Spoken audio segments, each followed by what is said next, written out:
예수를 믿는 사람들, 과연 에스겔이라는 이 선지자를 얼마나 알까?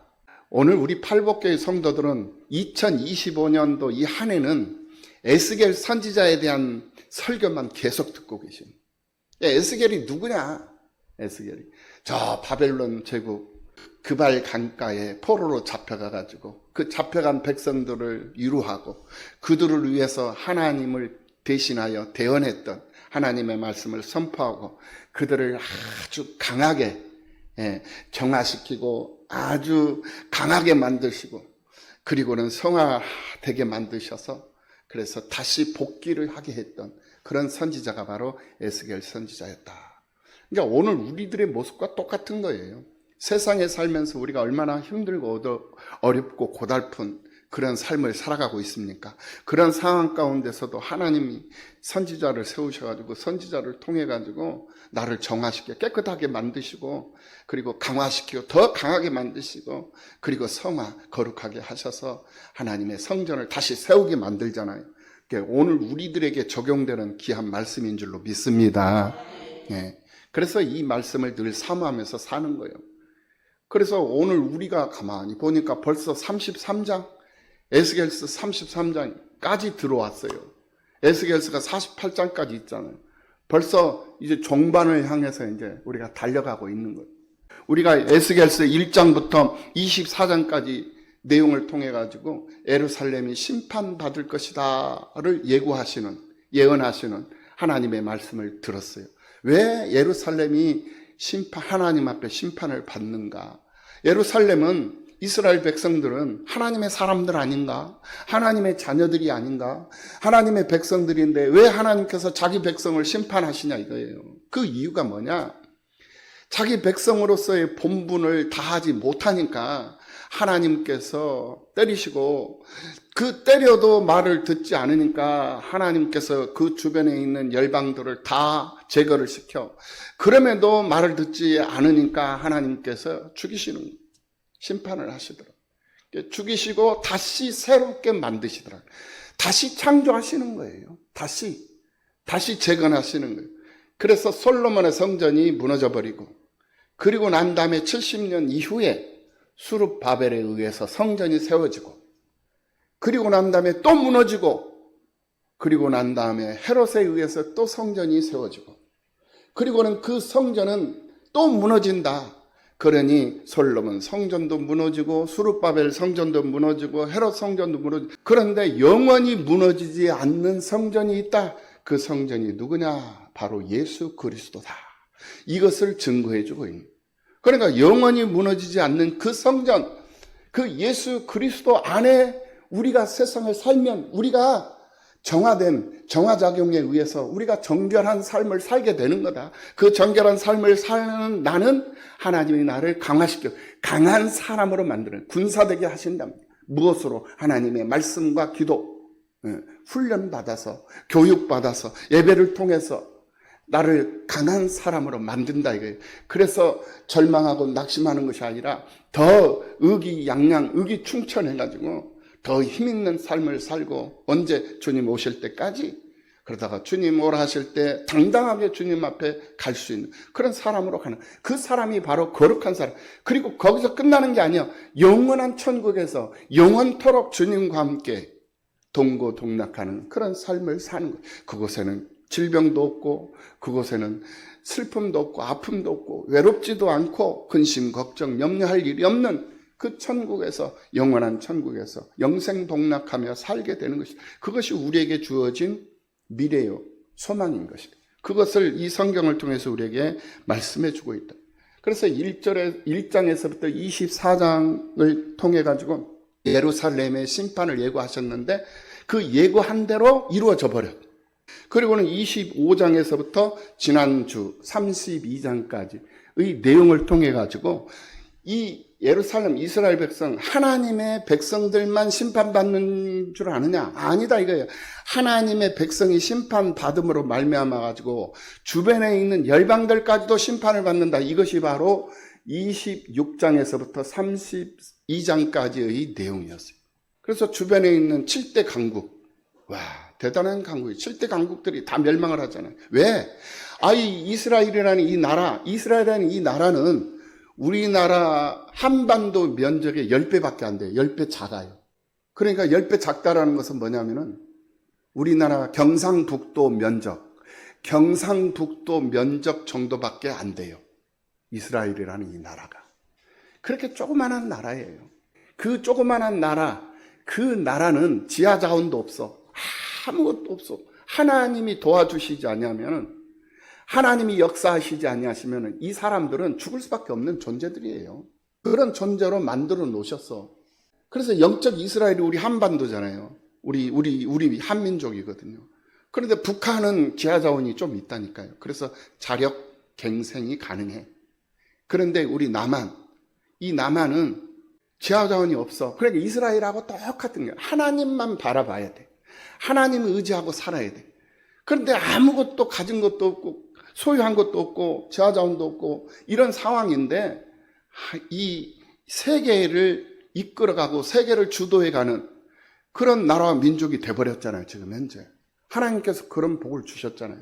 메이드 인 코리아는 최고의 찬사를 받고 있는 그런 세상이 돼버렸어요. 우리나라가 그렇게 위대한 나라가 돼버린 거예요. 조그마한 땅덩어리, 아무것도 가진 것이 없는 나라, 그런 나라의 임의도 말입니다. 그것이 뭐냐? 하나님께 의지하고 하나님을 바라보고 오로지 하나님을 의지하고 새벽부터 밤늦게까지 24시간 릴레이 기도를 하면서 하나님이 이 나라의 민족을 지켜주시옵소서. 구국 기도회를 하고 구국 운동을 하면서 그러면서 이 나라를 부국강변 이룰 수 있는 나라를 이 믿음의 사람들이 앞장서서 만들어 놨기 때문에 하나님이 그런 축복을 해 주신 겁니다.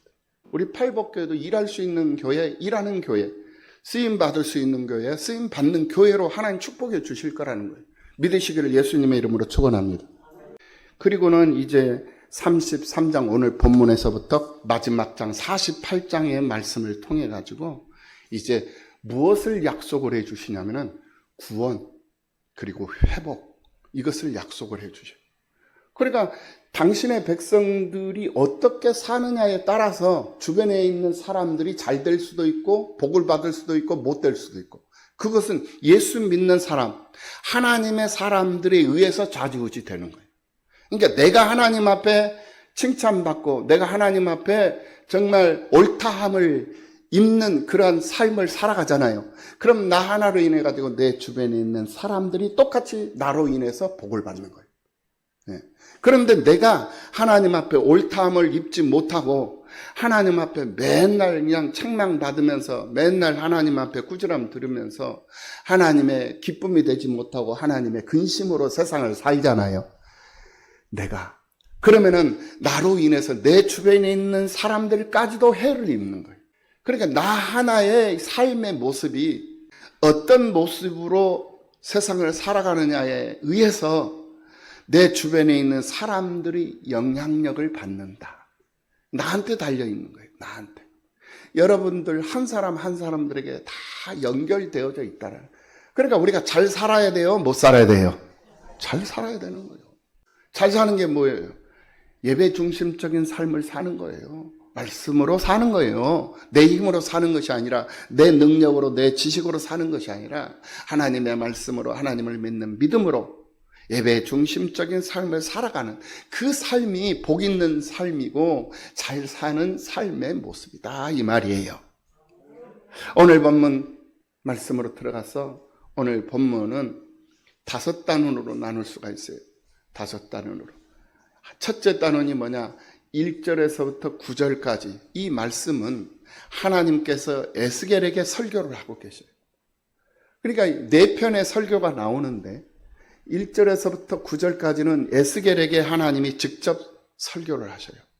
그리고는 10절 이하 33절까지 내용을 통해서 4단원을 통해 가지고 3편의 설교를 하시는데 그 설교가 바로 백성들을 향한 설교예요. 에스겔을 향한 설교, 죄종을 향한 설교, 백성들을 향한 설교 이렇게 나눠져 있는 것을 볼 수가 있어요. 그러니까 1절에서부터 9절까지 말씀을 통해 가지고 에스겔이 하나님께 들은 설교가 무엇인가 이것을 우리가 살펴볼 수가 있다라는 거예요. 뭐라고 말씀하시느냐? 에스겔에게 하나님이 말씀하셔요. 에스겔아, 인자야, 너는 파수꾼이다. 이렇게 말씀하셔요. 파수꾼이라는 게 뭐예요? 파수꾼, 알려주는 자잖아요. 알리는 자. 이게 파수꾼이에요. 말해주는 자, 나팔을 부는 자. 망도 위에 올라가가지고 사방을 살피면서 경계 근무를 하면서 어떤 적군이 쳐들어오잖아. 그러면 나팔을 뿌 해가지고 저기 침범하고 있다, 돌격하고 있다. 이걸 알려주는 이런 사명을 가진 역할을 하는 그 사람이 바로 파수꾼이라는 사람이에요. 그래서 너는 파수꾼이다. 너의 정체성을 상기시켜줘요. 에스겔의 정체성을 상기시켜 주십니다. 그러면서 내가 불어야 할 나팔을 불어서 파수꾼의 사명을 너는 감당해야 한다. 이것이 바로 1절에서부터 9절까지 하나님이 에스겔에게 말씀하신 설교였어요. 하나님께서 예고하신 대로 예루살렘이 완전히 함락되었다라는 이런 상황을 에스겔에게 하나님이 전해 주셨어요. 이 하나님의 말씀을 받은 이 에스겔은 이제 고민을 해요. 이 소식은 안 좋은 소식이잖아요. 그렇죠? 좋은 소식이 아니잖아요. 지금 현재 이 백성들이 어떻게 살고 있어요? 지금 이제 노역에 시달리는 삶을 살고 있어요. 잠도 제대로 못 자요. 밤에는 마루둑 교육, 낮에는 노역, 채석강에서 돌을 채취하는 노역에 이렇게 시달리는 삶을 살아가고, 배고프고 힘에 겹고 정말 잠 못 이루는 그러한 고통 속에서 신음하고 있는 이 백성들에게 이 예루살렘 성이 함락됐다라는 이 사실을 알려줘야 될 것인가 말아야 될 것인가, 이걸 고민을 하고 있단 말입니다. 그러니까 하나님께서 야야 인자야, 너는 파수꾼이야. 저들이 듣지 않든지 듣든지 그거 고민하지 마. 듣든지 듣지 않든지 너에게 주어진 너의 책무를 다해야 돼. 이거예요. 너에게 주어진 직분, 너에게 주어진 직책, 그거 살펴서 네 직무를 다하고 직분을 잘 감당하고 직책 수행을 잘 하라는 거예요. 이것이 지금 현재 이 에스겔에게 하나님이 설교하고 있는, 강론을 하고 있는, 선포하고 있는 하나님의 말씀이다라는 거예요. 그러니 이 에스겔이 내가 이 말을 전하면 이 백성들이 이 말을 고지 들을까? 고지 들을까? 내가 백날 얘기를 해도 귀담아 듣지도 않는데 이게 습관이 돼 있어요. 이 백성들은 선지자의 말을 들어도 고지를 안 들어. 그냥 듣는 척 하면서 있다가 그냥 돌아서서 그냥 이 교회 밖으로 나가버리면은 그냥 내 마음대로 내 뜻대로 내 방식대로 다시 사는 거야. 그렇게 사는 모습을 에스겔이 보면서 이 소식을 전해야 될까 말해야 될까 고민할 수밖에 없었어. 그런 상황 가운데 있는데 하나님께서 뭐라고 결과에 신경 쓰지 말고, 결과에 신경 쓰지 말고 너는 결과에 상관없이 불어야 할 나팔을 불어라. 이렇게 말씀을 하고 있는 것을 볼 수가 있어요. 그래서 오늘 본문의 말씀 제목이 뭡니까? 결과와 상관없이 불어야 하는 나팔을 불어라. 이게 바로 오늘 본문의 말씀이. 만일 내가 말하지 아니하면은, 내가 나팔을 불어야 되는데 내가 나팔 불지 아니하면은 그 책임이 너에게 돌아간다 이거예요. 그러니까 괜히 너 해야 할 일들을 네가 하지 않냐고 그대로 그냥 놔둬버리면 네가 책임져야 돼. 이 말이다 이 말이에요. 내가 말하면은 저들에게 책임이 돌아갈 것이고, 네가 말하지 아니하면은 너에게 책임이 돌아간다. 네가 말해서 저들이 그 말을 듣고 회개하고 돌이켜서 생활하면 너에게는 책임이 없어. 그리고 그들이 말을 듣지 않는다 할지라도 너에게는 책임을 묻지 않아. 일부 책임은 있겠지만은 너한테 다 덤택이 씌우지는 않는다. 이렇게 지금 하나님이 말씀을 하고 있다는 거예요. 그러니 이 사실을 빨리 백성들에게 알려라. 그러니까 에스겔의 사명은 뭐야? 하나님의 말씀을 듣고 들은 것을 알려주고 전하고 전파하고 선포하는, 이것이 에스겔에게 주어진 사명이었거든요. 그러니까 그 사명은 오늘 우리들에게도 주어진 사명인 줄로 믿습니다. 똑같은 거예요. 예. 우리는 뭐냐? 파수꾼이에요. 하나님의 말씀을 들었잖아요. 들었으면 어떻게 해야 돼? 알려줘야 된다니까. 누구에게? 내 남편에게도, 내 자식들에게도, 내 가족들에게도, 내 친척, 내 주변에 있는 동료들, 이 세상에, 이 지역사회 모든 사람들에게 다 알려줘야 돼. 알려줘. 예수 생명, 예수 구원, 왜 예수를 믿어야 되고, 왜 신앙생활을 해야 되고, 왜 주일을 성수해야 되고, 왜 전도를 해야 되면서, 왜 기도 생활을 해야 하는가, 왜 교육을 받아야 되는가. 이것들을 알려줘야 할 의무, 책임이 있단 말입니다. 그리고 관리를 해야 할 책임, 알려주고 관리하고 직분 감당하고 직책 수행하고 이런 책임과 의무가 에스겔에게 있었던 것처럼 오늘 우리들에게도 그 책임과 의미는 똑같이 적용이 된다라는 사실을 우리가 알아야 된다는 거예요. 예루살렘 성읍의 최후의 몰락은 에스겔에게도 백성들에게도 너무나도 가슴 아픈 일이었고 너무나도 큰 충격이었어요. 너무나도 큰 충격적이에요. 그래서 이 소식을 들은 이 에스겔은 정말 억장이 무너지는 그런 상황에 놓여져 있었던 거예요. 그러다 보니 이 백성들도 이 최종적인 함락, 예루살렘 이 성읍이 불타버리고 예루살렘 성전이 무너져 버렸다는 이 사실을 백성들이 알면은 이 백성들의 억장이 무너질 텐데 어떻게 해야 될 것인가? 이 비참한 비극적인 이 소식을 어떻게 이런 상황 속에 있는 에스겔에게 하나님이 전파하라, 나팔을 불어라 이렇게 말씀을 하고 있었다라는 거예요. 그리고는 두 번째 설교가 있습니다. 이제부터 10절 이하부터 20절까지는 이제 백성들을 향한 설교가 이제 나오는데 33절까지 다 백성들인데 이 백성들이 여러 부류의 종류의 백성들을 대상으로 이렇게 설명을 하고 있는 설교를 하고 있는 내용을 우리가 살펴볼 수가 있습니다. 20절의 내용인데요.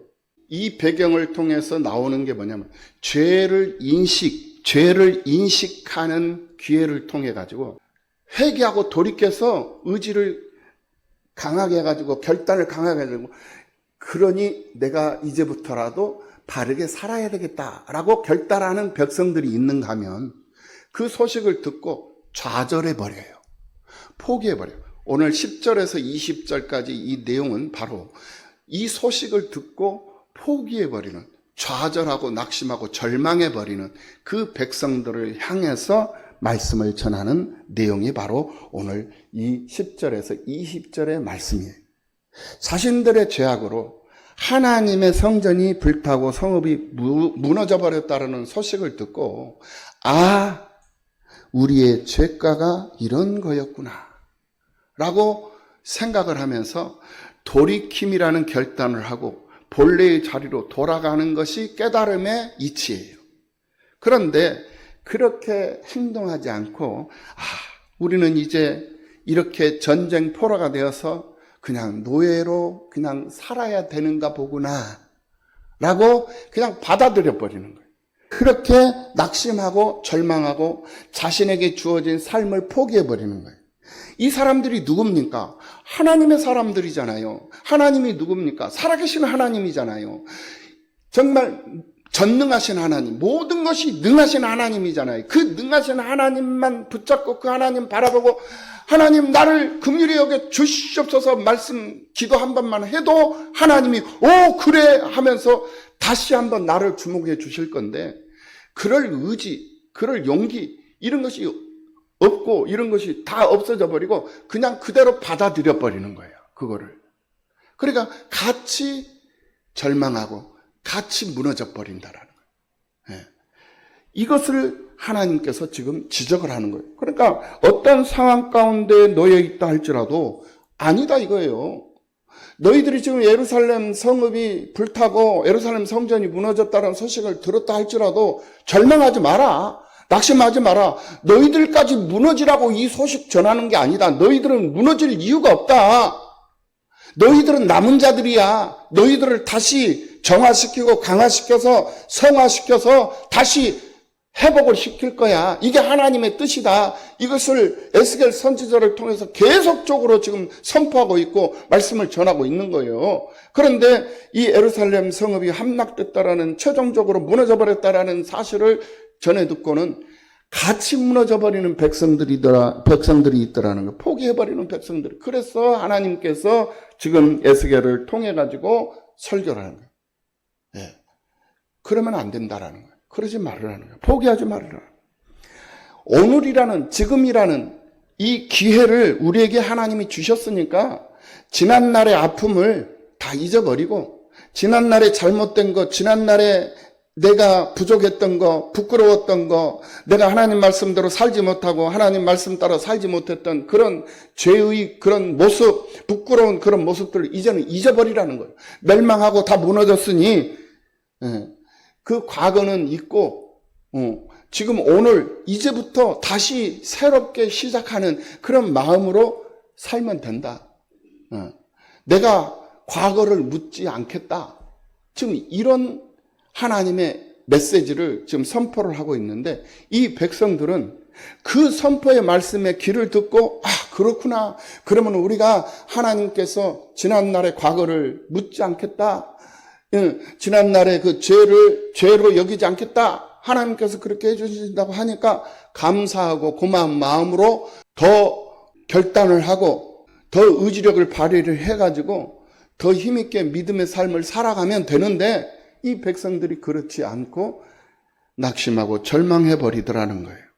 그래서 하나님께서 이 에스겔을 통해서 지나간 날들도 중요한 날이지만은 더 중요한 것이 있다. 그 더 중요한 것이 뭐냐? 바로 오늘, 지금이라는 그런 시간이다.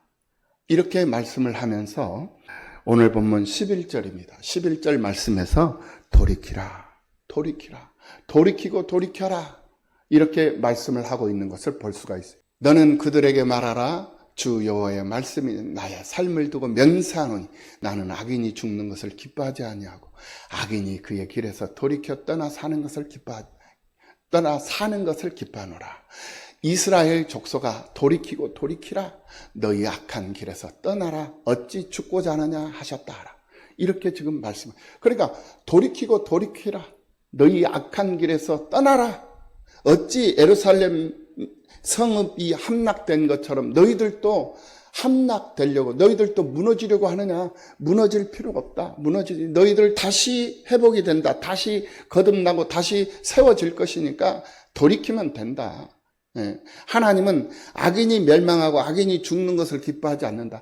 악한 사람일지라도 회개하고 돌이켜서 의로운 삶을 살아가는 것을 하나님이 기뻐하신다. 이렇게 오늘 본문 이 11절 말씀을 통해서 강론하고, 누구를 대상으로? 낙심하고 절망하고 있는 백성들을 대상으로 말입니다.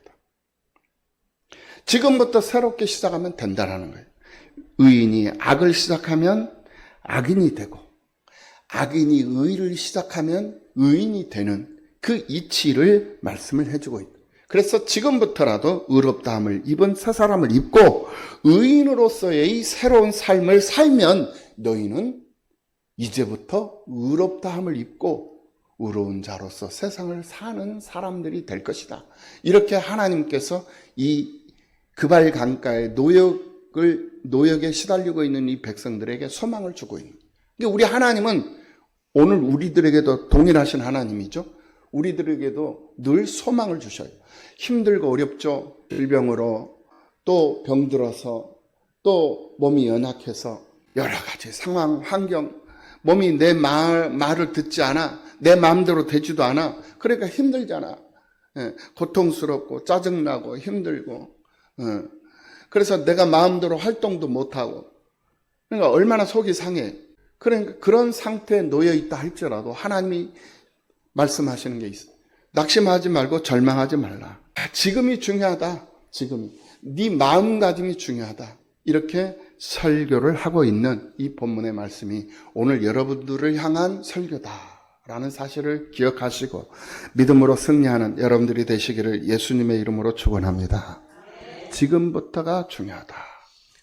바벨론에 있는 유다 백성들이 자신의 잘못으로 예루살렘이 멸망당해버렸다라는 이것을 깨달았다면 이제부터는 그렇게 살면 안 된다라는 것을 알고 새롭게 다시 사는 일에 집중을 하면 되는 거예요. 그래서 오늘 본문 16절 말씀에서 그가 본래 범한 모든 죄가 기억되지 아니하리니 그래요. 그러니까 지난날에 범했던 죄들이 기억되지 않을 것이다. 그가 반드시 살리라. 이는 정의와 공의를 행하였음이라 하라. 이렇게 말씀을 하고 계시는 것을 볼 수가 있어요. 이게 절망하고 낙심하는 그런 백성들을 향한 메시지였다. 그 다음에 세 번째 21절에서 22절 말씀을 통해서 예루살렘이 함락되었다라는 사실을 말씀을 해주고 계시고 23절에서 29절 네 번째 23절에서 29절 말씀을 통해서 여전히 낙관론을 펼치는 사람들을 비판하고 있는 메시지가 23절에서부터 29절까지의 내용이에요. 낙관론을 펼치는 사람들을 교만하지 말라는 거예요. 교만하지 말라. 그러니까 이게 문제가 뭐냐면은 앞서도 문제, 뒤쳐져도 문제야. 문제가. 그러니까 우리 팔복교회만 보더라도 팔복교회가 하나의 이렇게 교회로 이렇게 버무려져 있잖아요. 우리 성도들이. 우리 성도들 300명이 이렇게 딱 하나로 버무려져 있잖아요. 그렇죠? 이렇게 하나로 딱 버무려져 있으면 뒤쳐져도 안 되고 앞서도 안 돼. 그러니까 이 무리들 가운데 처지지 마라. 이탈하지 말라는 거예요.